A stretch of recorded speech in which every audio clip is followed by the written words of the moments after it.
پاکستان ټي ټي پي سره د سراج الدین حقاني په منځګړیتوب اوربند مات او پر ضد عملیات اعلان کړل.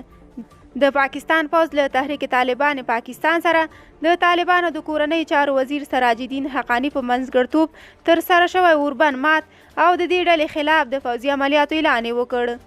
د پاکستان د پوځ ویان بابر افتخار وویل چې د پاکستاني طالبانو د ځپلو لپاره به افغانستان ته نږدې پر ډیورن فرضي کرښه پوځي عملیات پیل کړي. هغه دا هم وویل چې د تحریک طالبان پاکستان سره د سولې پیل کړي خبرې ځنډولې دي.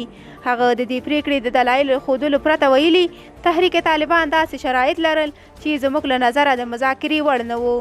د پاکستان د پوځ ویان د یادو عملیاتو د جزئیاتو په اړه څه نه دي ویلي.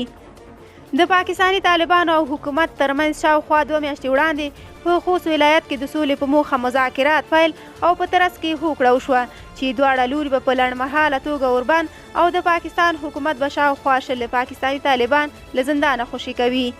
له دې هوکړې وروسته یو شمېر پاکستاني طالبان د پاکستان له زندانونو خوشي او په خوست کې د حقاني شبکې په همکارۍ پاکستاني طالبانو ته وسپارل شول.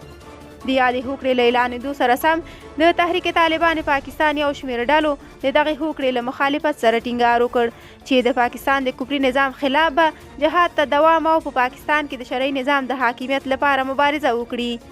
له دې اعلان څخه وروسته د پاکستان د پوځ خلاف د پاکستاني طالبانو بریدونه ډیر شوي چې د پاکستان د حکومت او یو شمېر پارلماني استازو او سیاستوالو له غبرګونونو سره مخ شوي دي.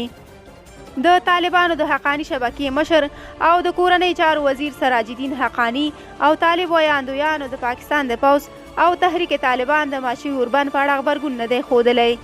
مخکې د تحریک طالبان پاکستان ځینې مشرانو ځانونه د افغانستان د طالبانو اړوند ګڼلي وو، خو د طالبانو ویان ذبیح الله مجاهد دا ادعا رد کړې او پاکستاني حکومت سره یې پر سولې ټینګار کړی و.